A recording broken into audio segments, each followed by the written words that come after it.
All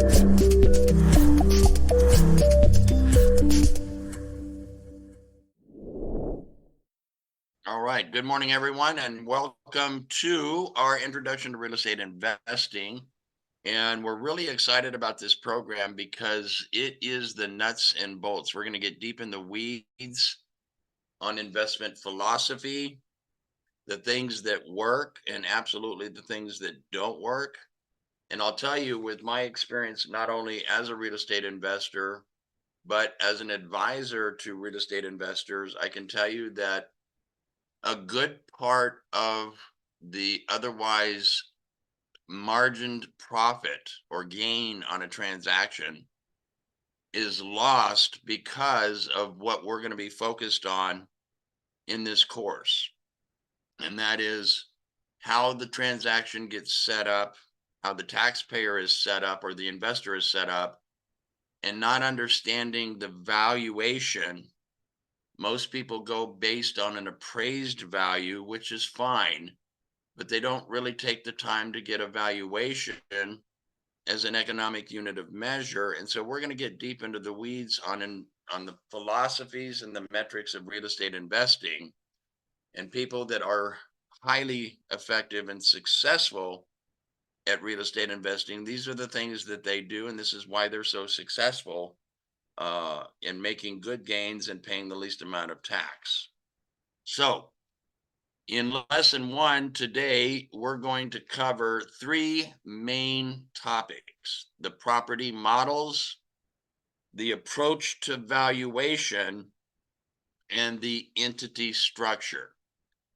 And it's this triad, this triangle of these three topics that is probably one of the most important things to have a working knowledge and understanding of. Because look, if you're not set up in a tax centric or financially centric method or manner, it won't matter how much money you make on a transaction.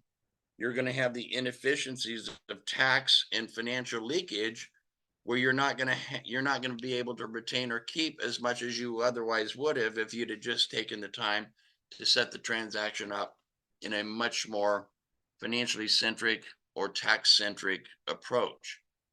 By financially centric and tax centric, what I'm talking about is the focus of the transaction is filtered through financial metrics. That makes it financially centric. You have different formulas that you use to measure performance, to understand if you're winning or losing financially. And without these, you have no idea if you've really lost money or made money, or potentially could lose even more money. And tax centric is that every part of the transaction filters through the tax consequence and the tax benefits that you can harvest, and what you're going to have pre-transaction, during the holding period, and post-transaction after a disposition.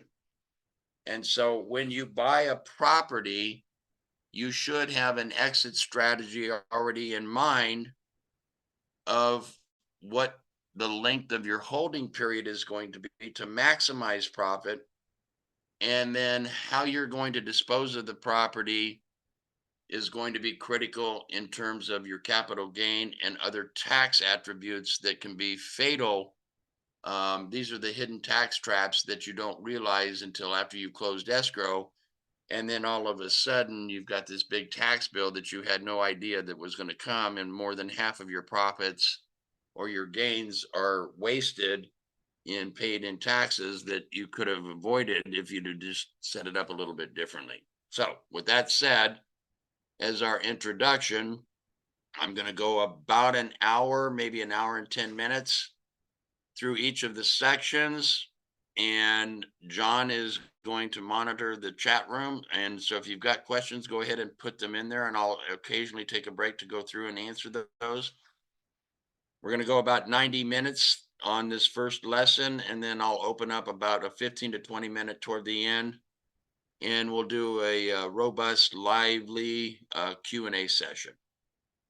So let's start with the foundation, and that is the illustration of property models. There are three components that are critical to success in real estate investing. And I've highlighted these in bold red: the holding period, the composition of the property, and the entity structure. This is where you make it or break it, because if it's not set up in a financially and tax centric manner, then I can tell you it won't matter how much money you make when you have the deal and you close escrow. You're going to pay 2, 3, 4x more in tax than you would have otherwise paid if you had set this up. And you're going to lose and have financially leakage. You're going to lose money or the opportunity to make more money because you didn't have this approach set up.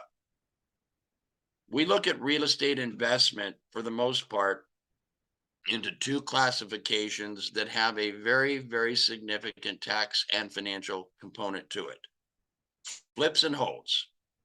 Flipping property is a short term for tax purposes holding period that is usually 1 year or less. It's going to be short term gain. It's going to involve a different part of the tax law, and it's going to have different financial measures or metrics that you have to pay attention to that are unique to a short term holding period of 1 year or less. Holds, property that we're holding, is long term holding, and that usually means, from a tax and financial perspective, at least a 3 to 5 year holding period or more. We also have 7 and 10 year holding periods because this coincides with some provisions in the tax codes that allow you to maximize how you set this transaction up, so that if it's a 7 year holding period and then you're going to dispose of the property through a sale, we can plan that sale and we can plan that transaction today for 7 years from today, so that you basically will have no taxable gain when you sell that property. And that's some of the planning that I do a lot of in multi-million dollar transactions, where they've made 2, 3, $4 million on the transaction, and at the end of the day, they have no taxable gain. And they've gone through an audit, it's been audited, and the IRS got nothing after the audits. That was a no change. So I can tell you it's possible to do this, but these are clients that set the transactions up 5, 7, 8, 9 years ago that are now getting ready to sell. And I've got a lot of those clients right now, pre-COVID, that are 5 or 7 years ago set property transactions up, and starting in 2024, 25, and 26, the next 3 years, there's going to be millions of dollars of real estate transactions because they're going to be selling those, because that was the plan that they set up 7 years ago. And this is one of the things that is probably the most important that you take away from today's lesson, is this first part right here, these three red bolded areas: the holding period, the composition of the property, and the entity structure. If you do that, you'd have to work very hard to lose money, and you maximize the amount of profit that you're keeping. So let's talk now about the composition of the property. This has a financial component and a tax component. The composition of the property matters because the tax laws are not equal. Tax laws are not equal. Tax laws favor investing capital to maximize the return on capital for the highest and best use of the capital. And that's the principal investment objective of real estate. Every piece of real estate should be maximized to its highest and best use. And that includes its investment and capital intensive purpose for investing. Single family residential rental is probably one of the worst investment strategies to invest in real estate, for the very basic, simple reason that you have one property, one tenant, and if you have a month where that property is vacant, then your vacancy rate for the month is 100% because you don't have any other tenants. And it's a higher risk in terms of managing because you don't have multiple tenants. Your capital can make more money on return of capital invested in other types of real estate than you could ever make in single family residence. Now, there's always an exception to the rule. You can flip properties that are single family and have no tenants and still make money. But the risk is that if you're not set up correctly and you do get an audit from the IRS, and real estate transactions are increasing on the IRS radar for audits, then you risk being classified as a dealer in real estate. And that's the last thing that you want to do is get one of those audits and examinations where the IRS is trying to classify your activity as a dealer in real estate. Once you're classified as a dealer in real estate, it's a big hill to climb to appeal that and get that reversed. And virtually everything that you do in real estate is going to be an ordinary business and subject to self-employment tax. And it can be a fatal determination in terms of taking out the momentum of your investment strategy if you get that classification. So I don't have, well, let me say it a different way. I have a bias against single family residence, even for flips or holds, because they're economically not efficient. I can do the analysis and show that my return on capital, my capital is going to make more and be protected more and have more tax favored treatment if I'm investing in multifamily units than single family. And even if I'm flipping the property, and I've done several $1 million in flips over the years, I stopped doing them because the market conditions are such that if you miss one thing in the detail, that property could sit there vacant for several months, and you still have the cost of capital that can be a tremendous burden on how much you're not making because it's tied up in that piece of real estate. And then you get into the situation because market conditions take over, and you get into a forced sale where you have to lower the price to accommodate the market conditions, and it's just a no-win.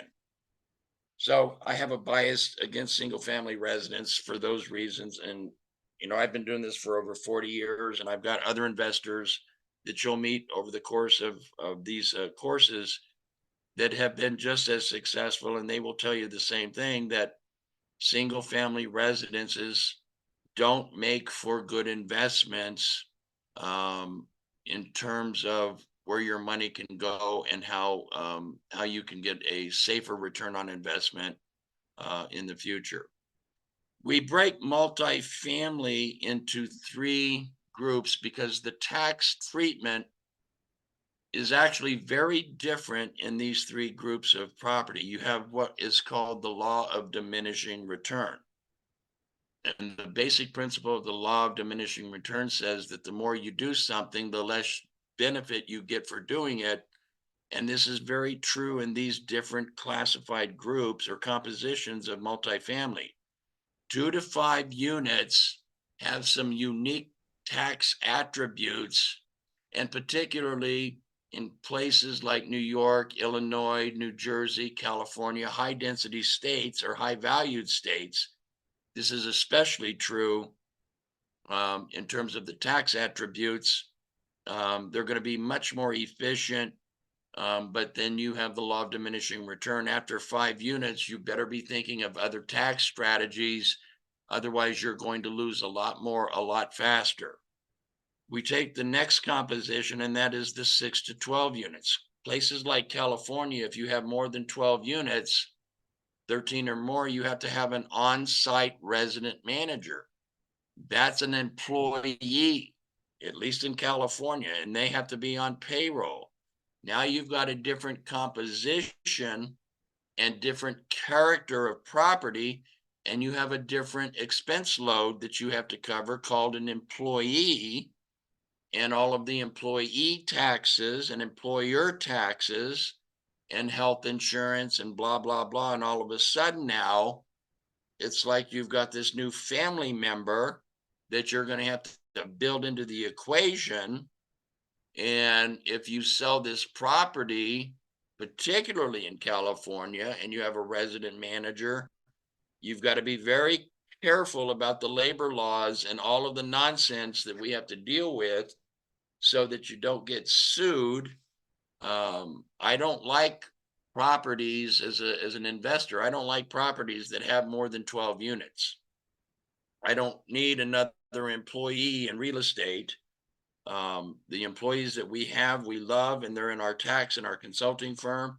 I don't need employees in our real estate business, and I don't want employees in our real estate business for this reason. It's too unpredictable, particularly in California, particularly in Illinois, New York, and New Jersey.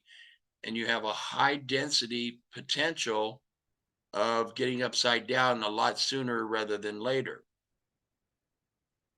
13 unit or larger multifamily, the tax treatment is radically different.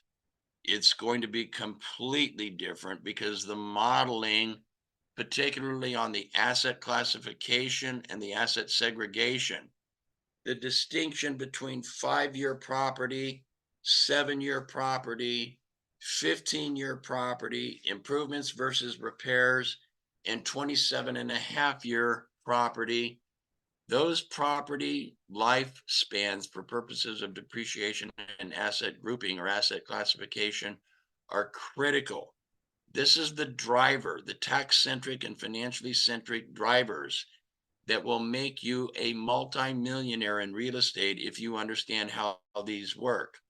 It's with these features and benefits that I can show any investor in a 5-year holding period on a property how the IRS tax savings and the cash flow analysis will pay for 50 to 60% of your property if you set it up correctly. And we have case studies where we're going to show you exactly how that works. $1 million property after 5 years, the tax savings and the cash flow paid for more than 50% of that property. And those case studies are critical because it's going to show you the detail from the offer all the way through the escrow, the closing of escrow, the tenant lease agreements. Every aspect drives the value and the valuation of the property in a way that will absolutely just blow your mind. Then we get into commercial. Now, there's about 24 kinds of commercial property. The ones that we are most concerned with and focus on because they have the most financial opportunity and financial dynamics from a tax standpoint are strip center commercial, office building commercial, warehouse building commercial, and industrial manufacturing commercial. If you're investing in commercial property, these 4 kinds of commercial property have the greatest opportunity for the highest return on investment, internal rate of return on capital, and capital to equity returns that will give you absolutely outstanding performance metrics if it's set up correctly. And so there's a bias in favor toward these. Restaurant, that's a different classification. Medical, that's a different classification. R&D, those are different classification. Commercial properties, they have equal opportunities in different areas, but generally they're capital intensive and they have millions and millions and millions of dollars of large amounts of capital being invested in those kinds of properties. And it's a very unique area that you have to have a very, very, very special expertise in, not only as a real estate investor or as a real estate professional, but as a tax expert, because 1% on a $50 million deal moves the needle quite a bit, as opposed to 1% on a $5 million deal. So It's not that we don't have the experience. The rules of analysis work the same way, but as an enrolled agent and as a valuation analyst and an expert in real estate, I'm a little bit cautious against those because they are so capital intensive that if we were looking to do one of those kinds of projects and being an advisor, we would want to bring in other people that are much more knowledgeable in those areas. But these four commercial types of property, by and large, have the greatest opportunity with the least amount of capital to get a lot of opportunity and get really healthy returns on your capital. The last leg of this is like a three-legged stool. The most important leg is the third leg. This is the entity structure. How you set the deal up in terms of its tax structure will decide how it's going to be taxed now, during your holding period, and on your disposition. And this is the one area that almost every investor and real estate professional makes the mistake in not understanding. This is the most critical part of the three parts, because if it's not structured correctly or in a way that gives you the maximum opportunity to harvest the tax and financial benefits, it won't matter. You will not make as much and you will always pay more in tax than if you took the time to set this up. You can do a transaction as an individual investor. You're going to be a sole investor. If you do it with your spouse and you're married, then you will be doing it as a marital joint venture. And almost every tax professional does not even understand or know to make this special election for a marital joint venture. And it has far-reaching tax implications. You can do it as a single member LLC, and the LLC is disregarded for tax purposes as if it does not exist. You can do it as a managed member LLC. You can do it as a C corporation. You can do it as an S corporation. You can do it as a general partnership with two or more partners, or you can do it with a limited partnership where you have at least a general partner and at least one limited partner in the partnership. So those are your different entity structures, the choices that you have on how you buy the property, how you hold the property, and how you dispose of the property. That's going to decide how you're going to be taxed on the property during the purchase, during the holding, and during the disposition. So these are the three prongs. We'll review real quickly the real estate investing with the holding period, the composition of the property, and the entity structure. If you can think of this as the foundation before you buy or sell anything, or before your client buys or sells anything, this is the most important because it is the foundation upon which your investment and real estate portfolio is going to be built. And if you take the time and invest a little bit of money and effort into setting it up the right way to begin with, years from now, you don't have to change much of anything. What really is inefficient is when I see a client that has 6 properties, 6 LLCs, they're all disregarded for tax purposes. It's all flowing through to their personal return. And it's so tax and financially inefficient that there's just no way that they're going to make any sustainable long-term profit and be able to survive the impact of what they're exposed to, because it's too inefficient. And so there are things that you can do, and we'll talk about that in other lessons, but reorganization planning is something that we do a lot of because it was set up in a way that was very inefficient. And now somebody needs to come in and reorganize it so it's a lot more efficient. All right. This is a rule. The next topic here, the passive activity loss limitation, or what we call PAL, P-A-L. All real estate investment are a default, or what we call per se passive activity, unless and except that you meet certain criteria that again involves a three-part test. You have the active, the material participation, and then you have the exception of the real estate professional. And that doesn't mean that you have to be licensed in any state as a real estate professional. It's a term of art in tax law. If you meet a certain test, you are deemed to be a real estate professional. And the difference and the distinction with the difference is that your losses are no longer passive losses, they are ordinary losses. Ordinary losses offset ordinary income.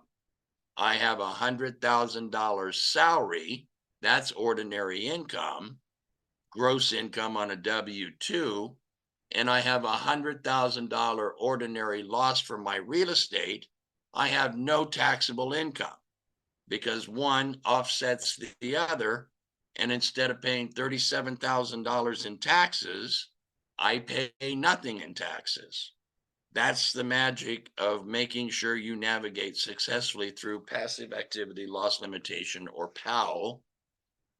And we look to temporary regulation, section 1.469, 1TE1, its citation is right there, that an activity is classified as passive if the activity is a trade or business activity in which the taxpayer does not materially participate during the year, or a rental activity.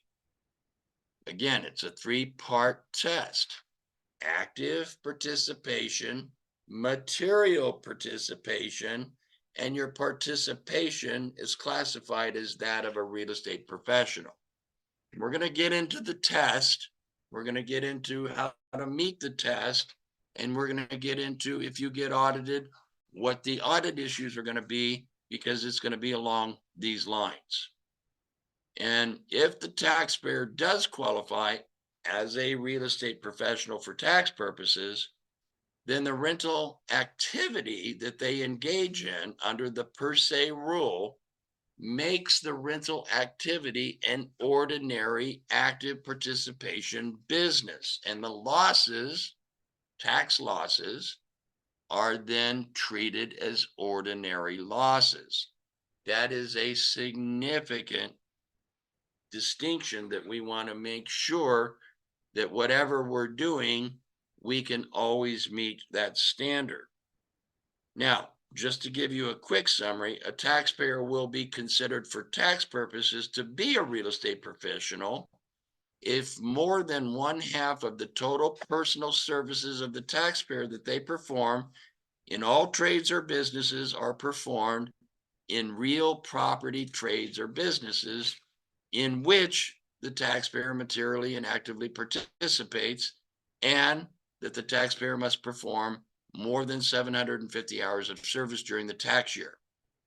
You actually have to keep a record of your time. If you get audited, this is going to be critical, because without that record or day calendar or day planner, you're going to lose the audit.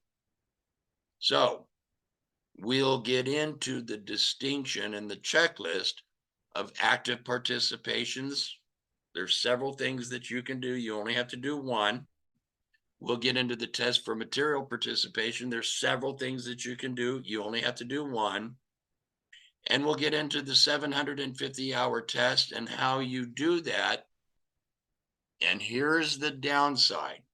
You have to meet this 750-hour test for every piece of property that you have, unless you make a grouping election on your tax return under section 469 to group all of the activities as a single economic activity. Then you only have to meet one test of 750 hours, as opposed to, like my wife and I, where we have maybe 3 or 4 properties, we would have to otherwise meet 750-hour test for each property. Well, I'm not going to do that. I don't want to do that. So we're going to make a grouping election, and it doesn't matter how many corporations or LLCs or how many hours each of us do, it's all going to be treated for one test of 750 hours. This is a fatal error that almost every investor makes, and almost no tax advisor knows how to set this up. And it's crazy that that's true, but I can tell you a lot of the cases that we've taken that involved audits have been focused on this, and this is a big deal when you're setting your investment plan up. You really want the guidance and being able to meet these different tests. It's not difficult to do, but if you don't know what you need to do, and you do get an audit, much of the stuff, you're not going to lose the losses. They're just going to be treated as passive. They're only going to be able to be used to offset passive income, and you're only going to be able to be limited to $3,000 a year. Well, that if you had $200,000 in losses, you're going to have a long time to work down those losses unless you have a lot of passive income. All right, let's move next to the basic principles of valuation. Starting out in real estate investing, if you don't have an understanding of valuation, you're going to be misguided, and you're going to put an unnecessarily over amount of focus and emphasis on appraisals. Now, appraisals are necessary, they're valuable, and they're important for one aspect. They're not reliable, they're not beneficial, and they're not any good for understanding as an investor. I'm putting my capital, let's say $250,000, into a investment in real estate, and I need to understand the valuation metrics to understand that how I'm going to make money and how I'm going to measure whether I can make money based on a valuation approach model. Because if I can't do that, then I have no business investing my $250,000, because I'm probably going to lose my money.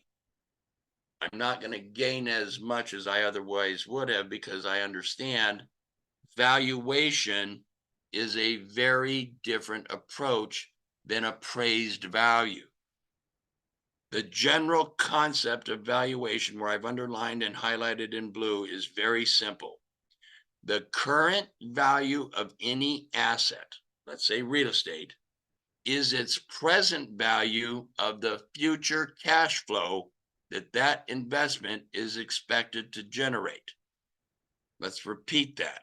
The current value, today's dollars, of any asset, a 4-unit building, is its present value of future cash flow expected to generate.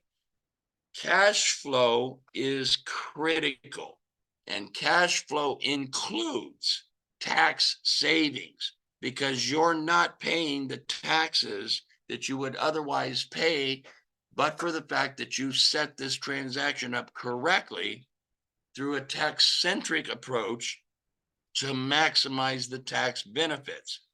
Those tax benefits add to the amount of money that you're not paying in taxes on the income, and that you're adding to and increasing your ability to increase your cash flow. And if you don't understand how to do the cash flow analysis, then you're in the right place, because this lesson and other lessons are going to show you not only how to do it, but how to maximize doing it.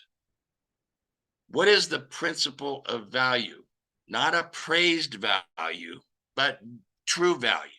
And that's a term of art that we use as valuation analyst.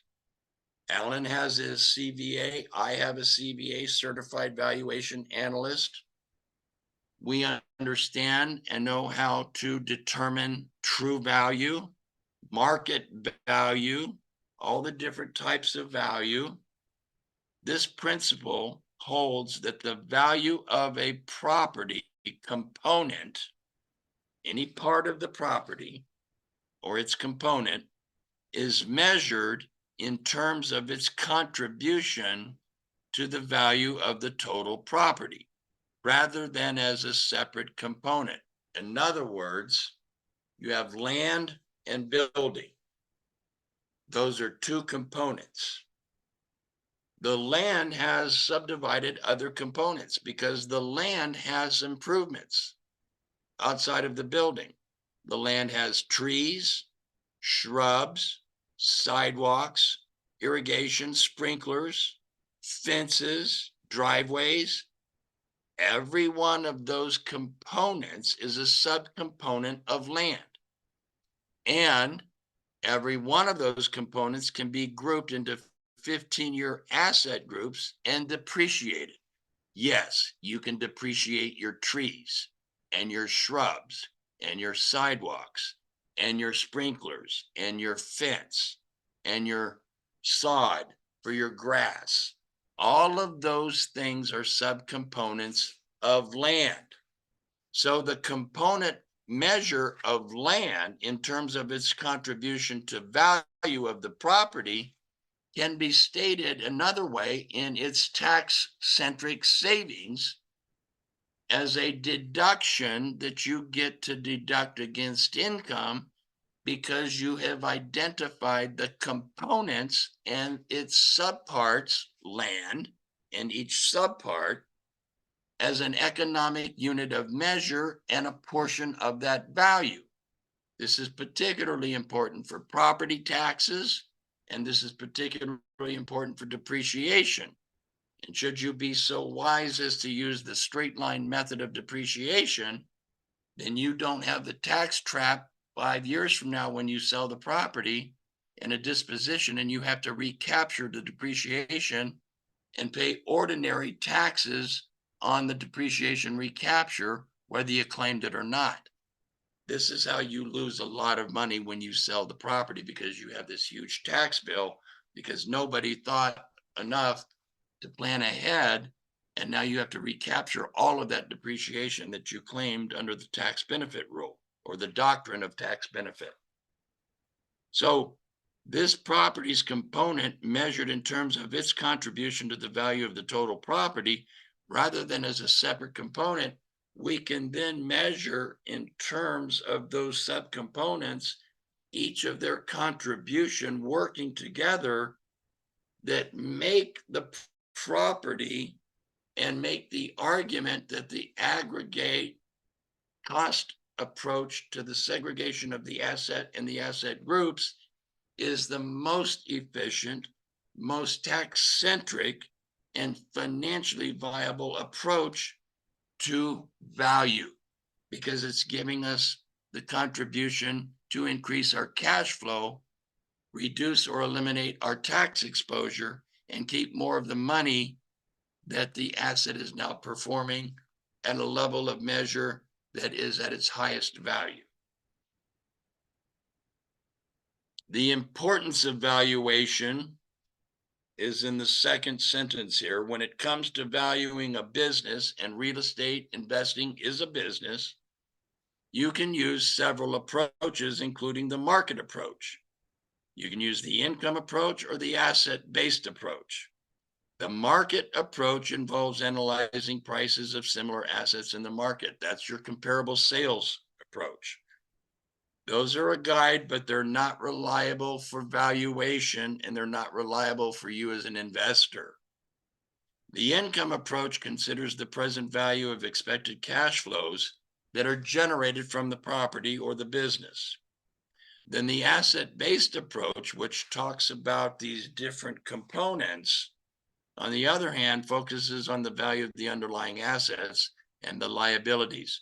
So we use a hybrid between the income approach and the asset-based approach, because those two parts, when we're looking at valuation of an economic unit of measure called a 4-unit property, are going to tell us more than anything else the strengths and the weaknesses and how we can buy the deal for less than what its really true value could be, and how we can turn that deal around and maximize its return and actually increase our yield or return on capital and still not have to pay tax on that. And that's the value that an analyst can help you understand when you're looking at a property.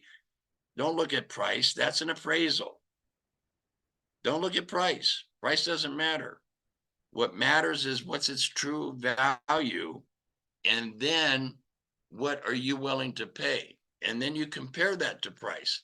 I can tell you that if you do this analysis, the price is going to be less than what it could have been if their agent had known what you now know.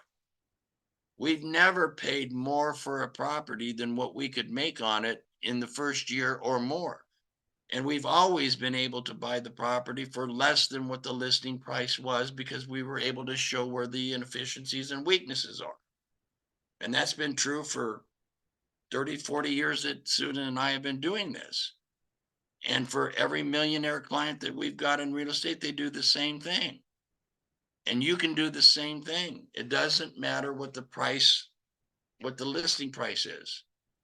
I can tell you that in 99% of the time, the listing price is below what its true value really is.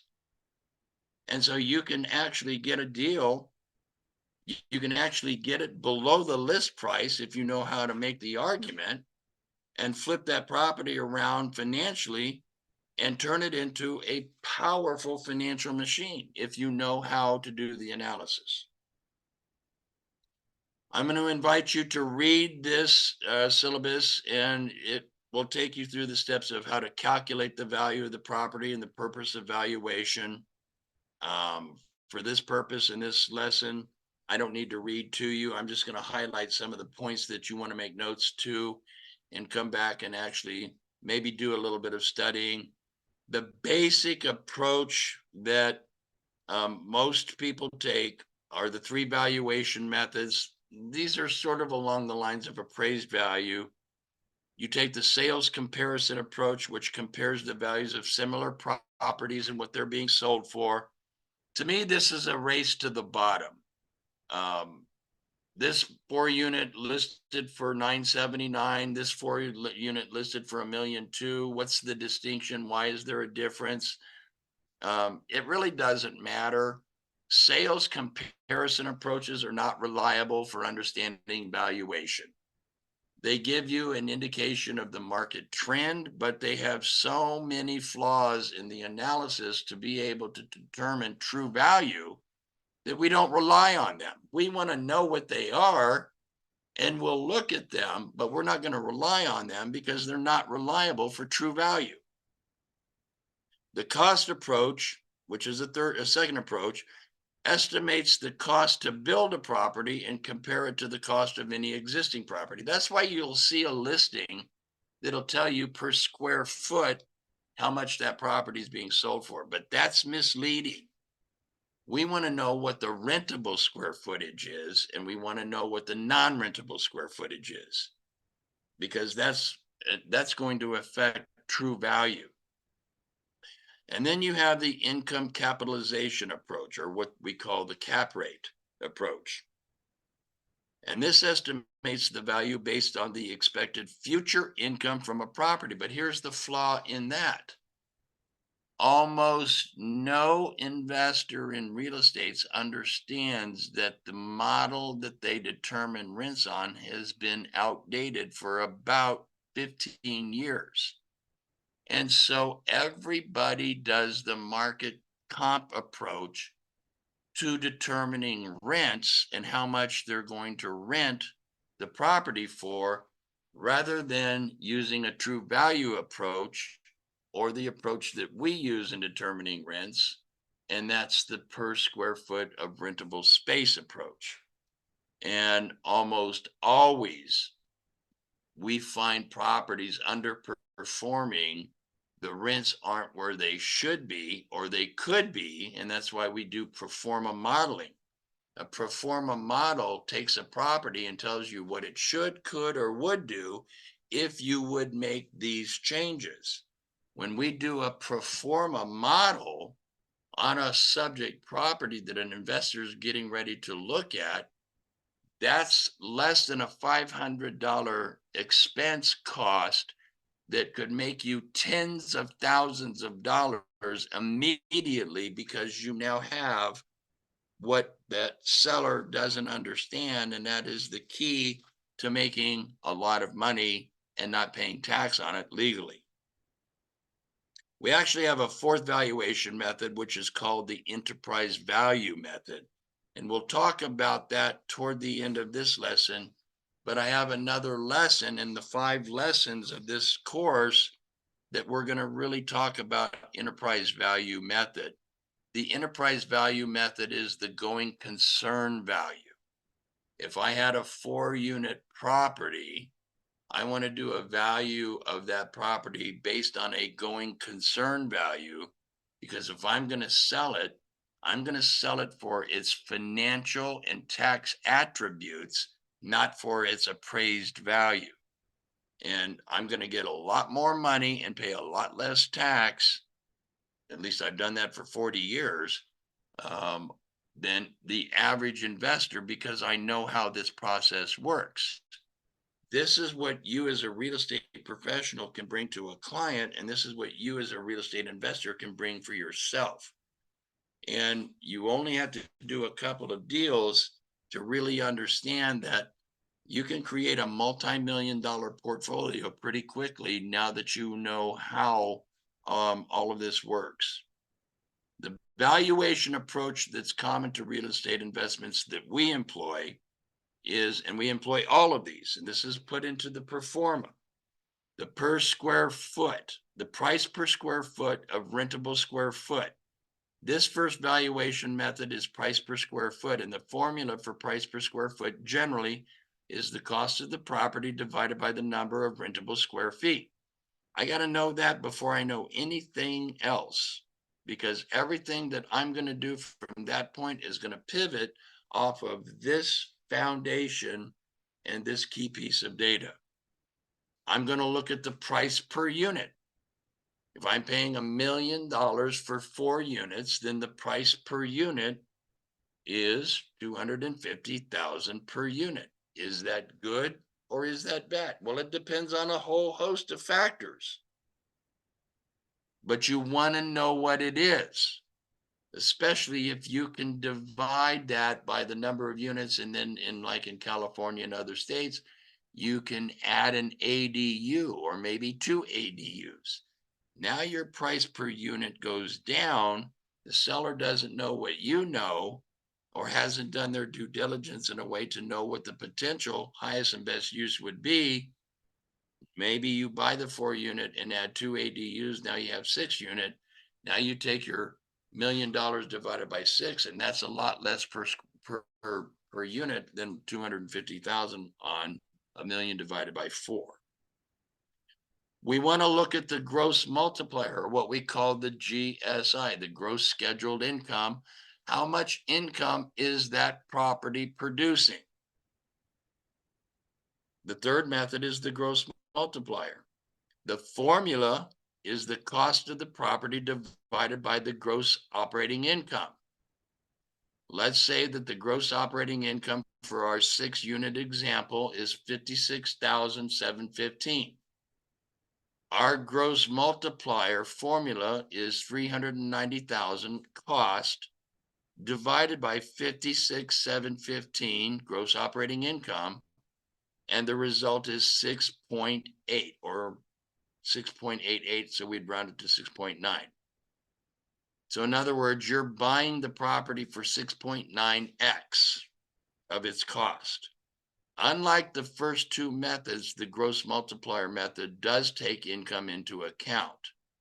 And the reason is because income is probably underperforming in almost every case, and even the seller doesn't realize that. And if you know that, you're buying it for a lower X factor than what its true value would be if you would, should, or could do other things. So we have information and intel that the seller doesn't realize.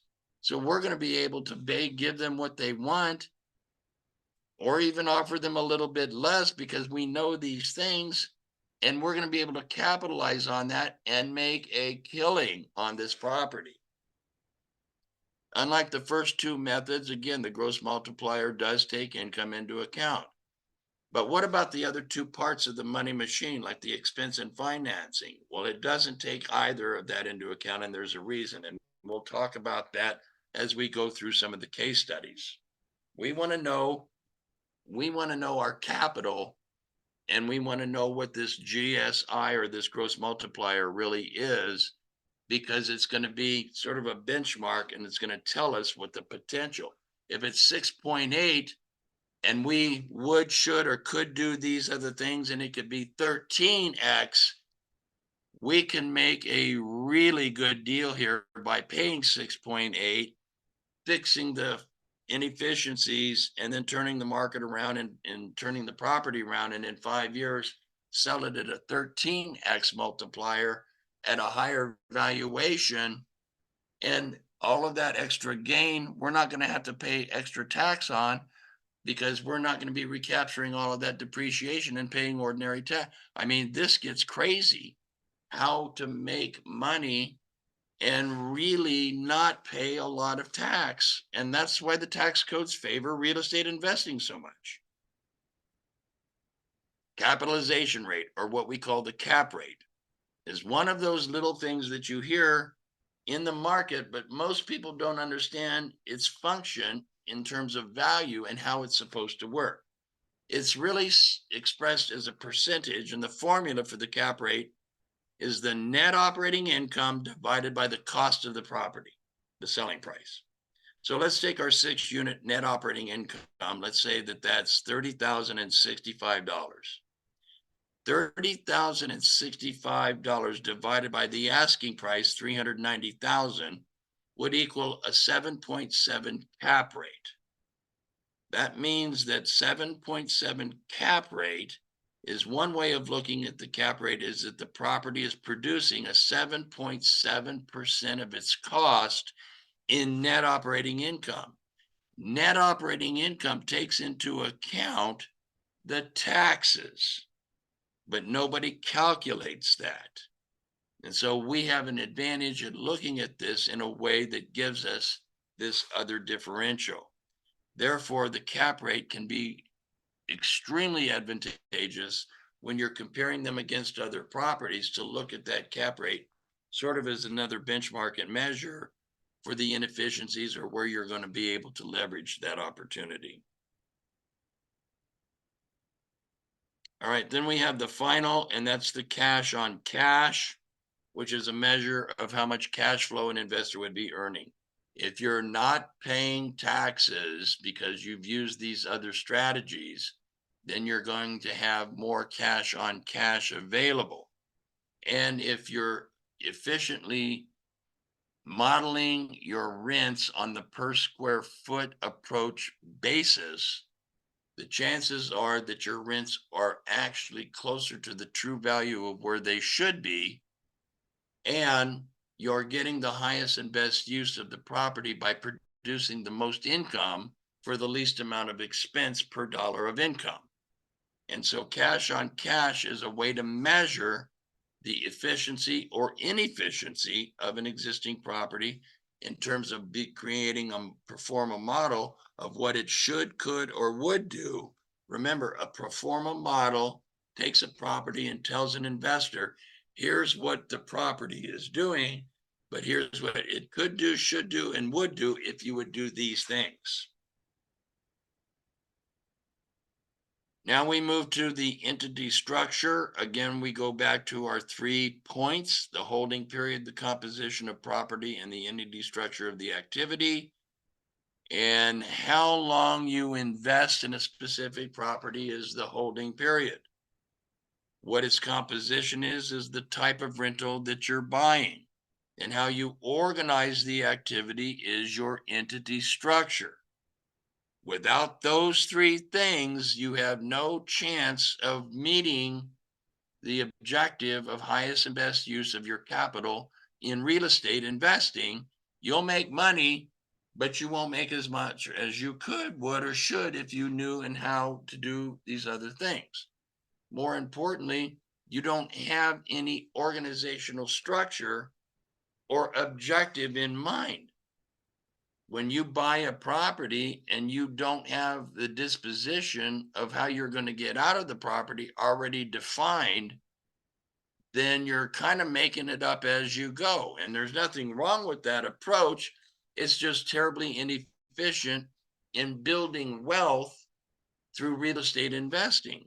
You make money, but you're not building any wealth because most of the money that you're making is you're trading dollars or you're paying taxes that you otherwise wouldn't have to pay. And that's highly inefficient, especially when the tax laws favor real estate investing.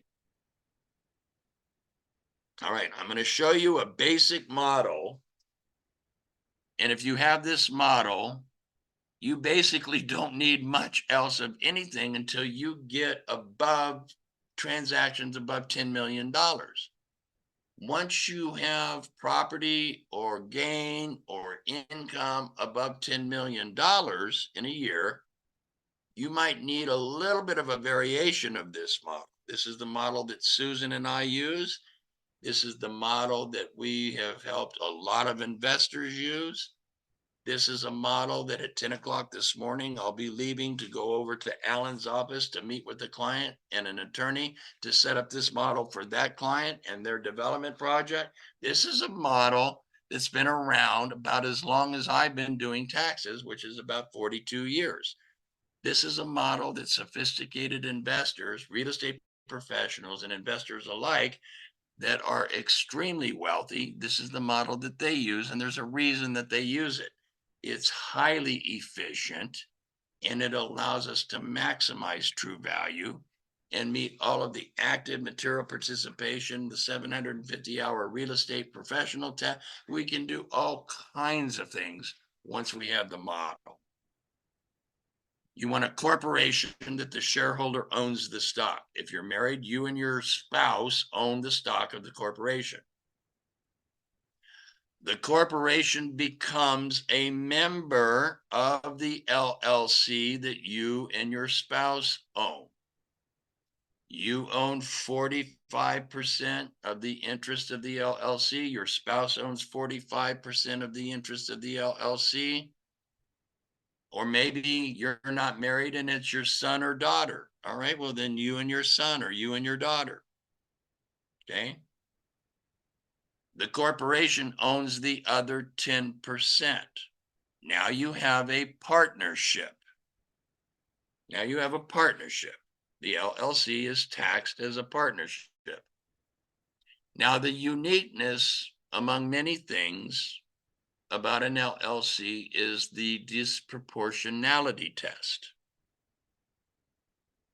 The corporation owns 10% of the LLC. So the LLC would feasibly have to give the corporation 10% of its income and losses. Not true.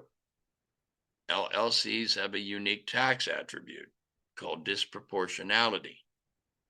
In this model, the LLC gives 90% of the profits, 90% of the income after expenses, and 90% of the losses to the corporation under the disproportionality. So your operating agreement has to be created to allow for this with a couple of elections. And then the LLC owns the rental property. Now, pay attention to this part. This LLC owns all the real estate that are going to be hold property, where we're going to be owning the property at least 3 to 5 years or more. If we have other property that we're going to be flipping, then we want a separate LLC, but the same structure. So the corporation owns 10% of this LLC and would own 10% of the other LLC for the flips. But we're going to make a 469 election regardless of how many rental properties or flips that we have, because we're going to treat this entire enterprise unit as a single economic unit by making that 469 grouping election. Now we only have to meet one 750-hour test. I got to tell you, this is fatal. If you don't do something like this, you are absolutely going to pay the most in tax. There's no question in that. So what this does is it allows you to do a lot of things that most people never understand in investing in real estate, whether they're agents, brokers, or investors. They just don't understand this. And I don't know why their tax professionals don't tell them. Maybe they don't know. That's all I can surmise. Powerful. This is powerful. If you had 4 properties that you were holding, you won't need an LLC for every property. That's a waste of time and it's a waste of money, and it's going to have to be undone to get to the benefit and the promised land of being able to keep more of your money. It's just unnecessary. The only people making money are the people selling you those LLCs that are not needed in the first place. You need one LLC for all of your holding and one LLC for all of your flips. And until you're making $10 million a year or more, after $10 million a year, you need a little bit more of an entity structure, but not much. This should last you a pretty good time in being able to handle, because until you get up to about $10 million a year in income, you don't need a bunch of stuff. You just need a basic structure, but the structure that you have is the best that you could ever buy. This is a management conduit. The corporation becomes the management arm of the LLC. The LLC becomes the facilitator of the ownership interest of the rental property. And it allows you to recharacterize all of the income from the LLC pushed up to the corporation. We make an S election and treat it as an S corporation. It passes through to you on your personal return. And if it's an ordinary loss, it's going to offset all of your ordinary income. You're not going to have a tax liability. You're going to have cash and you're going to have money and you're going to have investments, but you're not going to have any tax on it. All right, take a little bit of a summary. The corporation is owned by the investor. The LLC is owned by the investor and the corporation, creating thus a partnership. The rental property is owned by the LLC. The LLC has a rental agreement with the tenant, but the management corporation is managing the LLC while the LLC is managing the rental. This is your active material participation. We've got the test now beat. It's only a question now of time, 750 hours. Well, if you keep a day planner, if you don't, you should, and you track your time, you're going to find out that that's the best way that this is a management corporation, and its bylaws are unique because we put stuff in the bylaws that make it a management corporation, or what we call a management conduit. You have a common interest of ownership. The same shareholders are the same owners of the LLC. The LLC, by extension, owns the real estate. It's a single economic unit. Under Section 469, we make a grouping election and we tax this as a single economic unit. For purposes of valuation, measuring its value as a going concern, you don't have to sell the rental. You can sell the stock in the corporation and make it a stock sale and not an asset sale. Now, that's getting a little bit ahead of some more sophisticated advanced tax planning, but I wouldn't mind buying the stock of the corporation, which includes the shares of the LLC, and it owns the underlying rental real estate property. I'm taking over the stock of the corporation. It owns everything. It brings up some very interesting planning opportunities, especially if you've got millions of dollars on a transaction. Some needed items to make this really efficient. You need to make sure your corporate bylaws are congruent with the objective and the investment objective that this is designed to create. You also need to make sure that your LLC operating agreement is also congruent to make this actually work. That's something that only an attorney can do. We're not attorneys. If we did this, it would be unauthorized practice of law. We can create the original operating agreement and bylaws, but we can't go in and start advising you how to amend them, even for tax purposes, because only an attorney can do that. Fortunately, we have lots of attorneys that know how to do this, and it's very inexpensive, a couple of $100, and it's not a big deal. You need to make certain tax elections, like a grouping election under 469. You need to make a 1202 stock election. There's a lot of proactive planning going in. So we want to make sure on the first tax return that you preserve all of this by making these unique tax elections. You're going to need a management agreement between the corporation and the LLC, because if you get audited, that's the first thing the IRS agent's going to want to look at. You're going to need a lease agreement between the LLC and the tenant. That's another thing that the agent's going to want to look at. If you get sued, you're going to be looking at these things. So you want to have all of these things as protective measures. You want to determine your holding period and the asset classification and the asset segregation. Once you have those things in place, you are ready to rock and roll. You are ready to go out and create a multi-million-dollar real estate portfolio and be a sophisticated agent or investor or both, and being able to guide a client successfully through a transaction to maximize their benefit. We can be your backstop if it's a client and you're a real estate professional or an agent working with a client. We can be like your tax department and do that modeling and explain all of this to your client. We're happy to help and do that.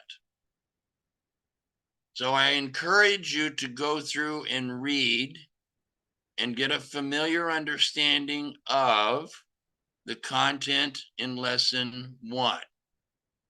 We have 4 more lessons that include case studies, actual real life cases where we can show you how it was done, what the result was, and what it would have been if we didn't do it.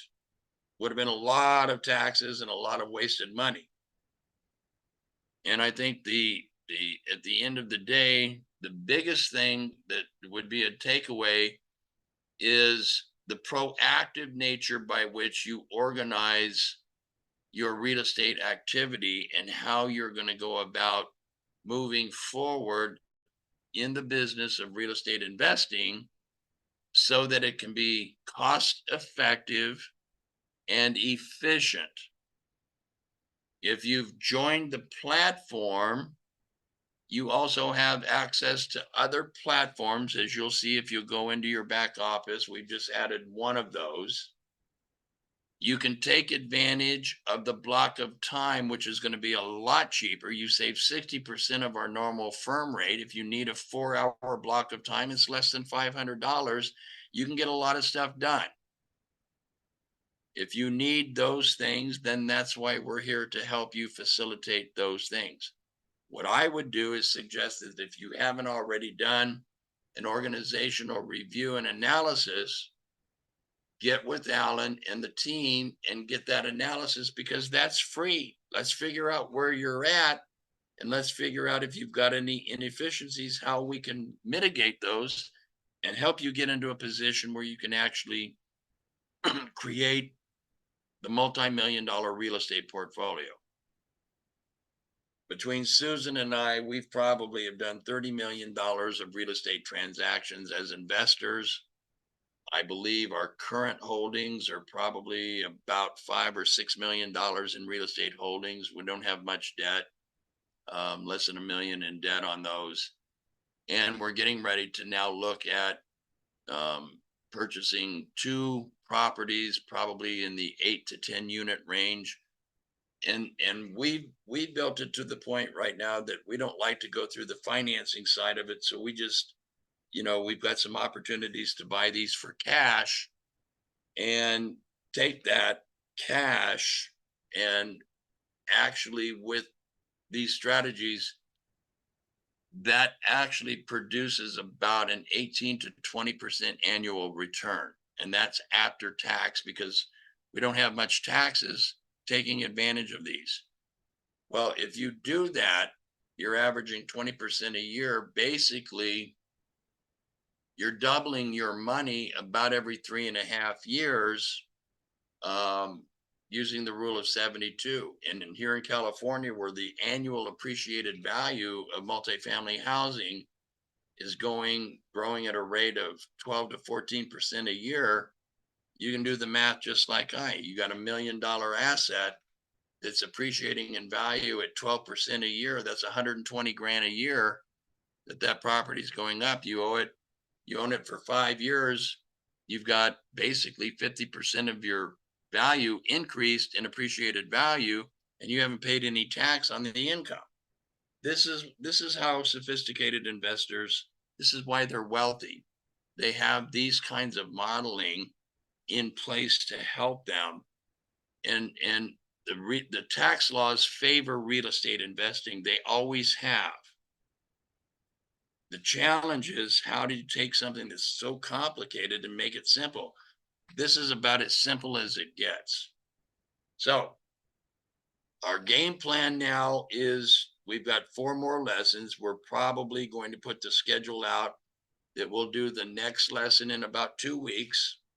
And if you miss the lesson live, you can always go back into your back office and watch the video. We encourage, to the extent that you can, to try to attend them live, because if you have questions, we can do the Q&A, which we're going to do here in a second. And it gives you a chance to ask and get answers to your questions. But beyond that, also, if you need a consultation or want a consultation, just go into your back office and hit the QR code and book your appointment. And we're happy to get on a Zoom call with you and set up a free consultation or a free analysis and take a look at it. Also encourage you to consider the IRS protection plan. Do a little bit of an ad promo on that. IRS is already expanding the employment, hiring new agents. Real estate transactions are getting audited, crypto more audits, and we're seeing a lot more enforcement on non-filing and non-payment. So the IRS is live and well and increasing transactions and audits and exams. So you might want to check that out, just to give you a little bit of peace of mind on that. All right, with that, I'm going to go ahead and close the screen off and now open up for any Q&A. Let's see, we've got one. Okay, that's just a hi. All right, so we'll open up for any questions, and happy to take any questions. I see we've got Lee. Hi, Lee. We got Jared, Celia, Rodney, John, Ashia, and Alan. Hey, James, I got a question for you here. Yeah, go ahead, Jared. When you're dealing with partnerships with external partners, not internal, between the management company and the LLC, is the LLC then taking ownership of that extended partnership as 50% owner, or do you want the individuals holding that? Yeah, that's a very good point. Yeah, we would want your LLC to be the partner in the other. Okay.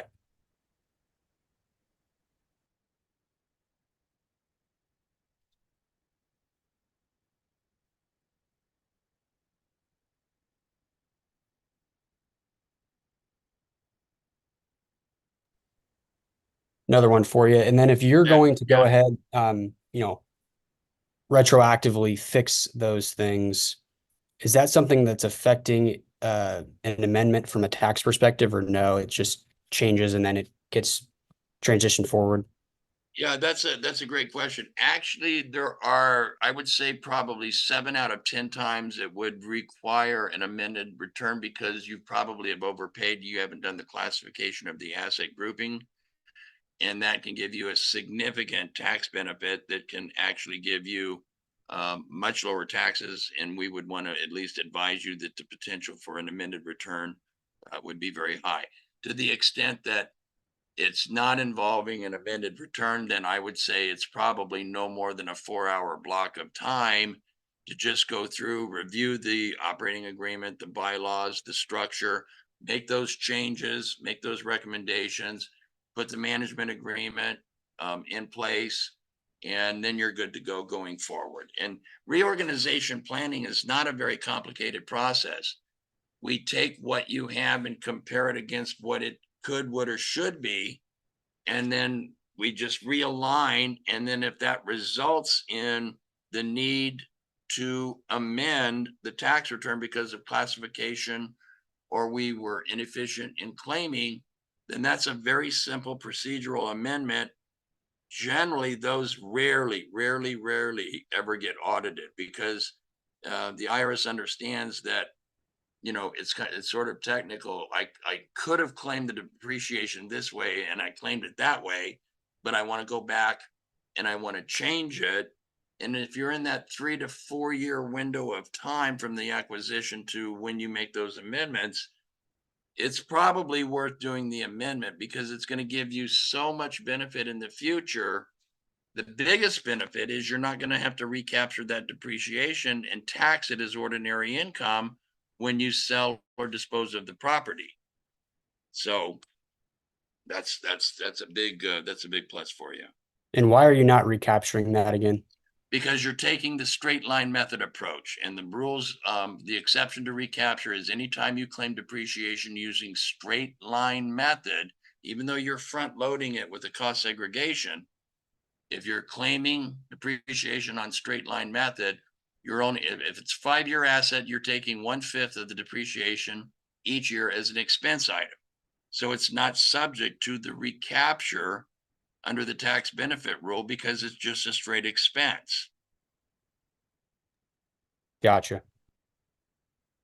It's a very common area that unfortunately, a lot of investors, real estate agents, and tax professionals alike just don't understand. And it's not really that complicated. They use the makers, which is the accelerated, but I front load the depreciation by doing a cost segregation study and define those assets by their property groups and composition.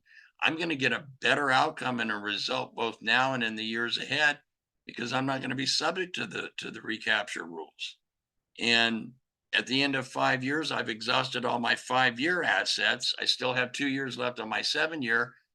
So I'm probably looking at selling that property between year 5 and 7, unless I have part of a bigger plan where I'm going to hold it for 10 or more years, in which case I may want to make it part of my retirement planning. There's other factors that we would be looking at, but the one that's going to be the guiding factor, back to your original point, is on the depreciation.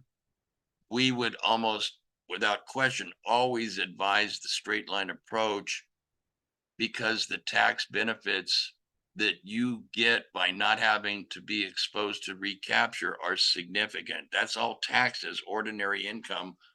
You sell the property, you have $100,000 gain, but you have to recapture $100,000 worth of depreciation. Now you got a $200,000 taxable recognition event, and you got to pay ordinary tax on that. And if you're in even a 28% tax margin bracket, your 200,000 times 28%, that's what you're going to owe the IRS. Action steps that we should take today if we've never dealt with real estate investing before.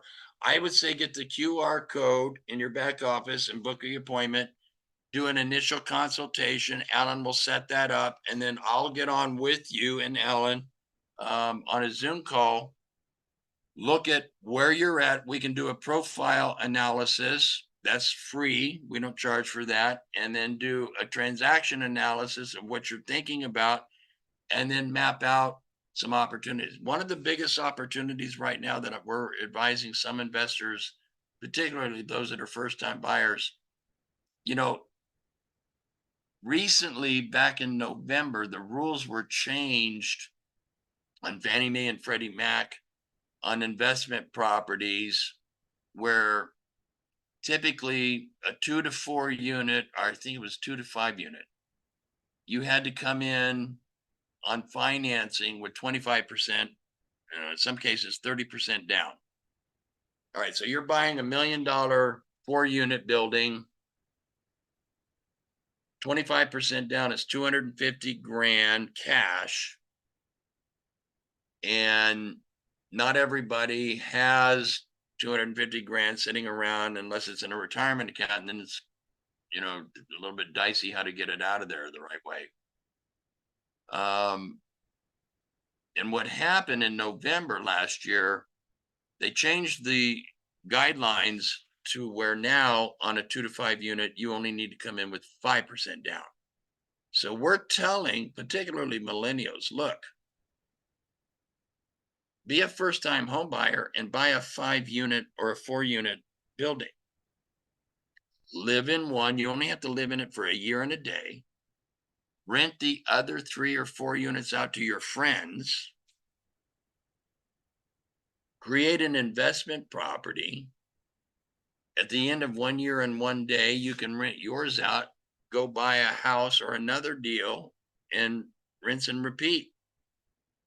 Your tax savings after 5-year holding period on that 4-unit, your tax savings and your cash on cash flow should equal 60% of the purchase price.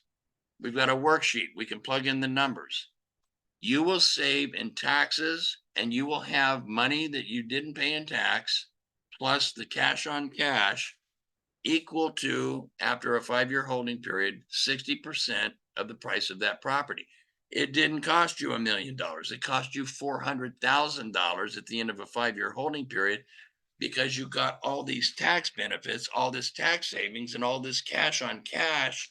That's actually money sitting in the bank. And we're doing a couple of those deals right now on the analysis for millennials that are going to be first-time home buyers, and they're going to go into a rental property. So you got to live in it for a year, and maybe you did that twice. So what? Now all of a sudden you've got multi-million dollars. You got $2 or $3 million of real estate appreciating at 8 to 10% a year, building equity, and you've got cash flow and no tax exposure. Man, what a great deal is that? How does lowering the tax liability affect access to capital? I don't know that it has any effect on the access to capital. If you're talking about leverage in lending, the benefit is that the tax attributes are added back to your income. So if you have $100,000 of income and $100,000 of depreciation, the lender has to add the depreciation back to income. And we actually work with lender. We're doing a deal right now where we're explaining to the lender the depreciation that we've got on the investment deal, and it's getting added back to the income for purposes of qualifying for a loan. Okay. When you're working, I work with small business owners, and access to capital and not showing a profit lessens their ability to get access to capital. Well, as it relates to real estate investing, you add those tax attributes back to income. Almost every lender understands and knows that that's a standard approach, that you have to add depreciation and the tax attributes back to the income. If you need some help and you have a specific client or situation in mind, we always offer a free deal analysis. Just get the QR code and make an appointment. Alan and his team will get the information that we need, and we can walk you through the process. There's no cost for that deal review. I think we've got about 8 or 9 deals that we're reviewing right now for real estate agents.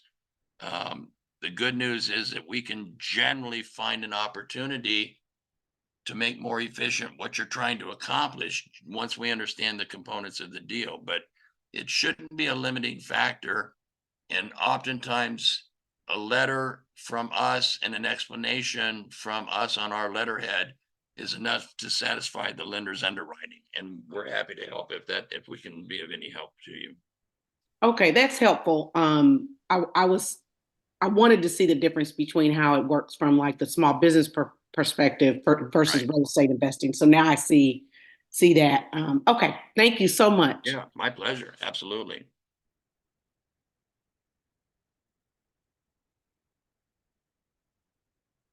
All right. Well, it looks like we're coming up on our 90-minute. We got about 4 minutes left. So I'm just going to suggest that if you don't have any questions, go back and periodically log into your members area, because you're going to have access to other platforms that we're now releasing. We've got the home-based business and business structure model that was just opened up. We have a cryptocurrency model that we'll be releasing sometime in early May. And then we have the investor model. This is investments in general and gets into the retirement planning. All of these different models are going to give you access to things that you can do that are going to help you keep more of your money and be able to be much more informed in not only organizing and operating your business, but your investments in real estate. I know for some clients right now, we're doing the free pro forma model. This is a very powerful, if you're a real estate professional that works with clients. When you take a property, let's say you have a client that's sitting on the fence and they're looking at buying this 5-unit property. When we can do a pro forma on that property, in other words, we take the property and this is what it's producing today. This is its selling price. This is its gross income. These are the tax attributes. Not having done anything, we're just buying this property for $1 million. We're going to put 25% down, 250, and we're going to finance 750,000 straight deal. When we do a pro forma model, we take and remember, a pro forma model does 3 things. It takes an existing deal, and then it tells you what you should, would, or could do if you organized it using this approach, what it should, would, or could do. That pro forma, you don't have to do any selling. You stop talking, you sit back, you let the data do all the talking, because the data doesn't lie. The data does all the talking. The data shows the client. First of all, I don't have to put 250,000 down. I can do a 5% Fannie Mae deal and save my other money.